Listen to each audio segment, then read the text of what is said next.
What's up, world? I'm Cameron McKinney, and this is Pop Culture Spotlight, a podcast about the movie Killers of the Flower Moon. Here's a quick synopsis. During the 1920s, members of the Osage Native from Oklahoma are murdered for their newfound wealth. The film stars Leonardo DiCaprio, Lily Gladstone, Robert De Niro, Jesse Plemons, Scott Shepherd, John Lithgow, Brendan Fraser, Tonto Cardinal, Cara Jade Myers, Janae Collins, and Jillian Dion. Standout performances. Killers of the Flower Moon is the sixth collaboration between Leonardo DiCaprio and Martin Scorsese, the others being 2002's Gangs of New York, where he plays a young man trying to avenge the death of his father, 2004's The Aviator, where he plays eccentric rich man Howard Hughes, getting his then second Oscar nomination, 2006's The Departed, where he plays an undercover cop, 2016 Shutter Island, where he plays U.S. Marshal Edward Daniels, and 2013's The Wolf of Wall Street, where he plays Jordan Belfort. In Killers of the Flower Moon, he plays Ernest Beckhart, who has come back to Osage after serving in World War I, and he's a complicated figure to say the least, and that's what's so great about Leo as a leading man. He doesn't always put himself in heroic roles. He's willing to play morally corrupt characters in films like Django Unchained and The Wolf of Wall Street. Now listen, I really liked his work in Killers of the Flower Moon, but I just don't understand all this talk about this being his career best performance. I'm sorry, that's just not true. His three best performances for me come in Catch Me If You Can, The Departed, and The Aviator. Those three performances are head and shoulders ahead of his work in Killers of the Flower Moon. Like DiCaprio, Robert De Niro has arguably done his best work as an actor working with Martin Scorsese. This is their 10th film together. You know the big ones: Taxi Driver, Raging Bull, Goodfellas. Over the last decade and a half, people have been really down on De Niro as an actor because he's been in every movie with the word grandpa in it, and he doesn't seem to turn anything down. He's worked with Scorsese again twice in the last 4 years with The Irishman and now Killers of the Flower Moon, and has reminded many why he's considered an all-time great actor. I was particularly impressed with his performance in Killers of the Flower Moon. He's the best part of the movie. In it, he plays the uncle of Leo's character, William Hale, who is pretending to be something that he's clearly not. Lily Gladstone is a pivotal part of this movie. She plays Molly Burkhart, who loves Ernest but is dealing with never-ending grief and sadness and isn't given any reason as to what's going on with the murders in this film. There's been an interesting debate about whose point of view the movie should be in, Ernest's or Molly's, and I don't think there's a right or wrong answer. Gladstone is brilliant in the movie. She's now worked with two great directors in Kelly Reichardt and Martin Scorsese. Since the year 2018, you can and I will make the argument that no actor has been on a better run than Jesse Plemons. His films in that time period include Game Night, where he's the funniest person on screen, Adam McKay's Vice, where he plays the narrator, The Irishman, his first Scorsese movie, Charlie Kaufman's I'm Thinking of Ending Things, Shaka King's Judah and the Black Messiah, and Jane Campion's Power of the Dog, where he received his first Oscar nomination. At only 35 years of age, it feels like we are watching the new Robert Duvall. Now, when this movie was being reported to be made, there was all this talk that Jesse Plemons was the lead of the movie, and sadly, and I think it is sad, he is not the lead of this movie. It is a clear supporting role. It was reported that Plemons turned down a role in Nope, Jordan Peele's film, to be in Martin Scorsese's Killers of the Flower Moon. In Nope, he would have played Stephen Yeun's character. Let's now talk about the man that many consider the greatest living filmmaker, Martin Scorsese, who is one of the few directors you can actually say his films feel epic. Gangs of New York, The Irishman, these are event movies that also happen to be prestige films. Killers of the Flower Moon has two elements you see in his recent work: a 3.5-hour runtime that bothers a lot of people, and a problematic protagonist in Ernest Burkhart. And this is something that a lot of people have complained about, going all the way back to Travis Bickle in Taxi Driver, Jake LaMotta in Raging Raging Bull, Henry Hill in Goodfellas, and Jordan Belfort in The Wolf of Wall Street. Some people think Scorsese glorifies these men, and I don't see it that way at all. It always ends badly for them because they are corrupt and not good people. Because Scorsese movies are so entertaining, you just think that he's glorifying these lifestyles. I mean, I've heard him talk about how there's now 1 million Travis Bickles in this world because of Taxi Driver, and I think he's right, but it's not his fault. That's not what he was doing with that movie. He was just making a film. A lot of people online I saw were giving their top 4 Martin Scorsese movies, so here I'll go. Here are mine. Number 4, The Departed. I love everything about this movie. It's the best cast he's ever assembled, particularly Leo DiCaprio, Matt Damon, Mark Wahlberg, Martin Sheen, and Alec Baldwin are incredible. It's not the best Jack Nicholson movie, but even he's doing something interesting. I loved that he won Best Director for The Departed. It is an endlessly fun and entertaining movie. Number 3, Raging Bull. This movie features Robert De Niro at his very best. So many have tried to imitate this movie, and none have succeeded. I mean, think about how every modern day boxing movie is attempting to be Raging Bull. That tells you everything about how great of a movie this is. It was also the first movie that Scorsese worked with Joe Pesci. I love that collaboration. Coming in at number 2 is Goodfellas, arguably the greatest gangster film ever. It's a shame that Scorsese only worked with the late great Ray Liotta once. Joe Pesci, of course, ends up stealing the show and giving arguably the best performance ever in a Scorsese film. And number 1 may be a curveball for some, but it's a masterpiece to me, The Color of Money.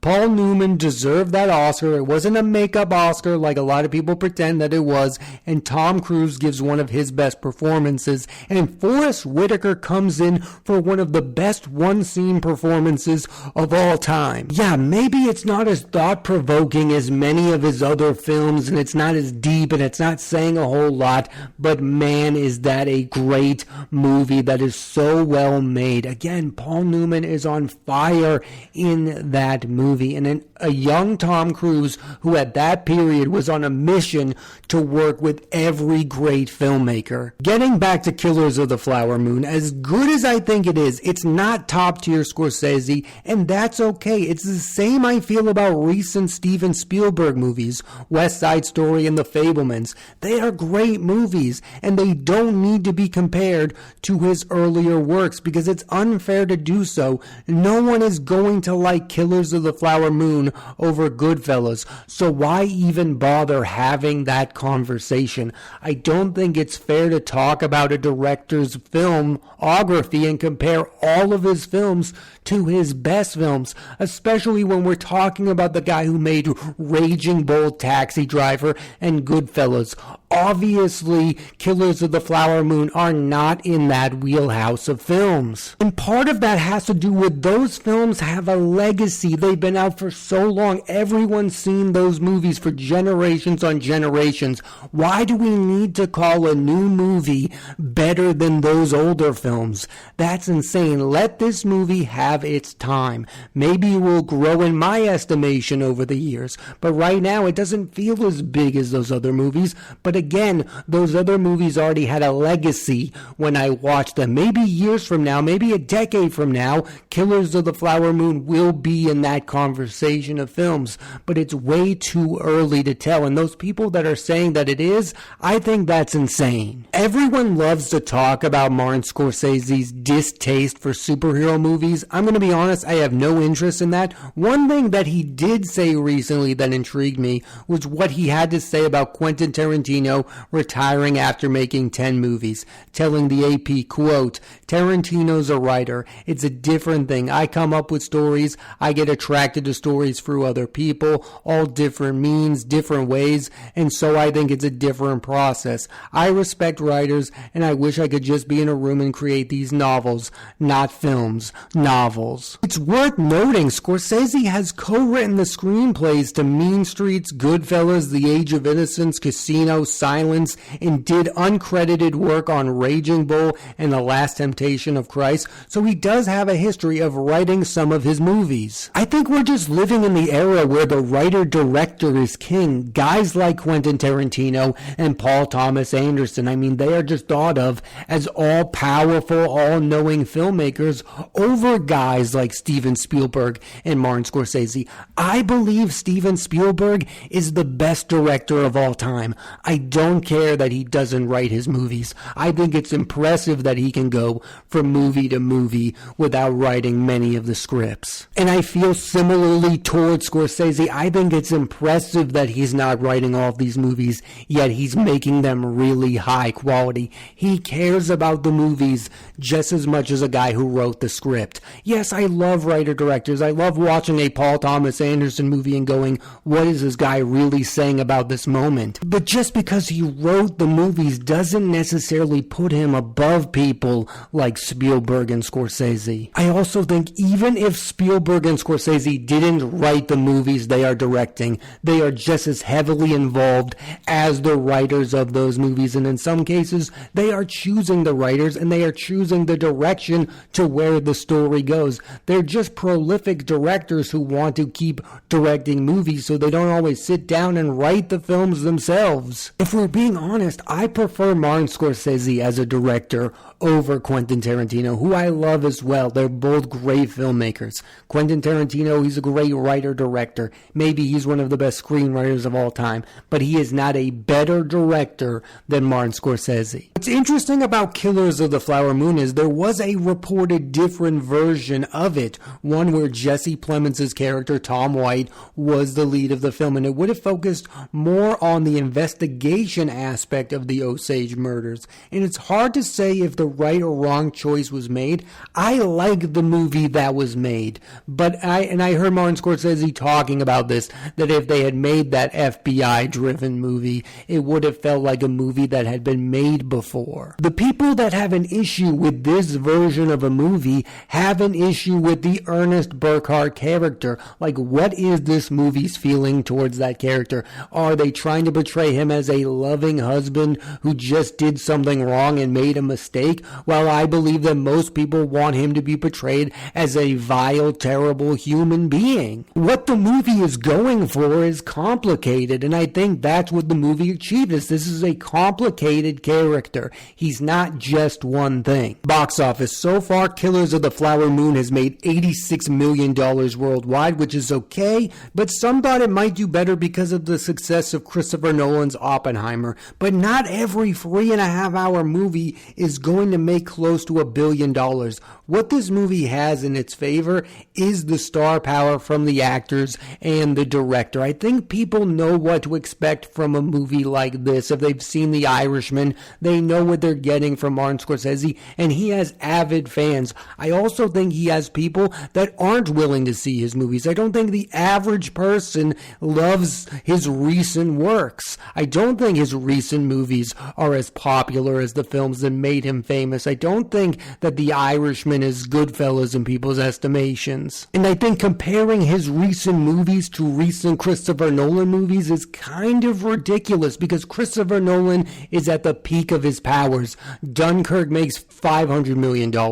Tenet makes close to $400 million in the middle of a pandemic. I also think the fact that he's made movies for streaming services has kind of hurt his box office appeal. Like, he made a movie for Netflix. We all watch it at home. People know that Killers of the Flower Moon is going to show up on Apple TV. A lot of people know that, so I think people are waiting for it to show up on that streaming service. Oscar chances. Killers of the Flower Moon is a movie that's going to compete in every single category. Robert De Niro, Leo DiCaprio, and Lily Gladstone are going to get acting nominations. Scorsese is going to get in for director, and this will get in for Best Picture. The question is really, is this another Scorsese movie like Gangs of New York, The Wolf of Wall Street, and The Irishman that get tons of nominations but zero wins? I personally think Oppenheimer is going to be the movie that dominates the Oscars. I think Cillian Murphy has a real chance to win Best Leading Actor over people like Leo DiCaprio. And I think Christopher Nolan is going to win Best Director. It's not going to be Martin Scorsese. I don't think this is the movie they want to give him his second Oscar nomination. I mean, his only win has been for The Departed. Now, this is a great movie, but I don't think this movie compares to Oppenheimer. I think it's time to give Christopher Nolan his Oscar win. Martin Scorsese has had his time to shine. It's time to reward this guy, Christopher Nolan, who has been one of the best directors for a really long time now. It just feels like it's Christopher Nolan's time. If there's anyone from this movie I want to win an Oscar, it would be Robert De Niro.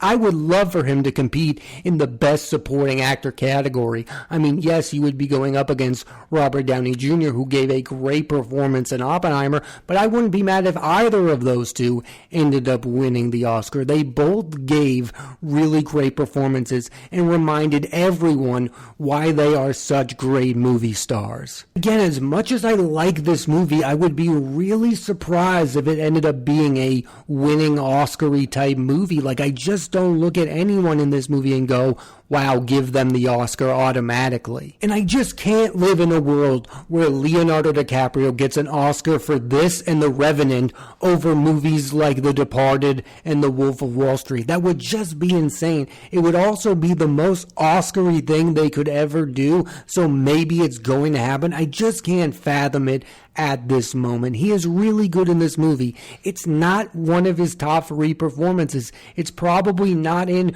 my top 10 Leonardo DiCaprio performances. The last thing I want to talk about this movie is the film's divisive ending. I think the ending will either make or break the film, depending on who you are, because there will be some people who are so baffled by this ending. I would compare the ending to this movie to the ending of Damien Chazelle's Babylon. If you love that ending, you will end up loving that movie. And I feel like Killers of the Flower Moon is a similar type of thing. If that movie completely takes you out of the film, you're going to end up saying, no, this really isn't a movie for me. I feel like it's that kind of ending. I'm not going to spoil it, but Scorsese does something really different than the endings of his other films. Overall, Killers of the Flower Moon is another stellar film from an all-time great filmmaker, and it has 3 great performances. And the selling point is seeing 2 of the biggest movie stars of all time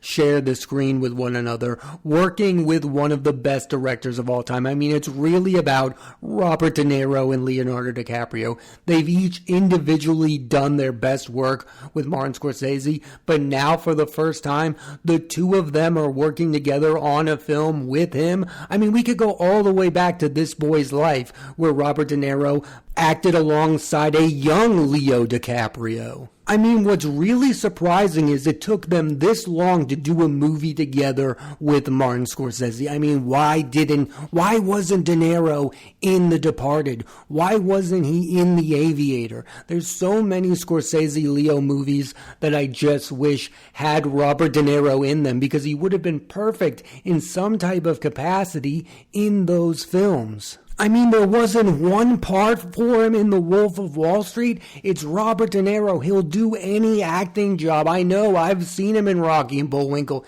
You can't get him one part in The Wolf of Wall Street. At least the 2 of them being in a Scorsese film together was worth the wait, because it would have been really sad if this was a bad movie. Thankfully, it wasn't. I really hope both of them show up in Quentin Tarantino's last movie, because Leo has done some of his best work with Tarantino in Django Unchained and Once Upon a Time in Hollywood, and De Niro was previously in Jackie Brown. I would absolutely love for them to show up in Tarantino's last film. Now what I really want is a Martin Scorsese, Leonardo DiCaprio movie that has Joe Pesci in it. Can we get Joe Pesci to be on screen with Leonardo DiCaprio? That's all I want moving forward. I need that immediately. I think that would be all time all-time great. I've never seen them together on screen. Again, Joe Pesci has done his absolute best work with Scorsese. Raging Bull, Goodfellas, Casino, and The Irishman. That's 3 Oscar nominations and should have been a 4th one for Casino. Get him in a movie with Leonardo DiCaprio immediately. Whether you end up loving or hating Killers of the Flower Moon, it's a movie that you're going to think about for a very long time, and that's something you can say about every Martin Scorsese film. Thanks for listening to this edition of Pop Culture Spotlight. I'm Cameron McKinney, and there'll be a new episode of the podcast every Thursday on Apple Podcasts and Spotify. I highly recommend you check out the film Killers of the Flower Moon. Next week on the podcast, I'm talking about the movie The Royal Hotel, starring Julia Garner and Jessica Henwick. So tune into that and please rate, review, and subscribe.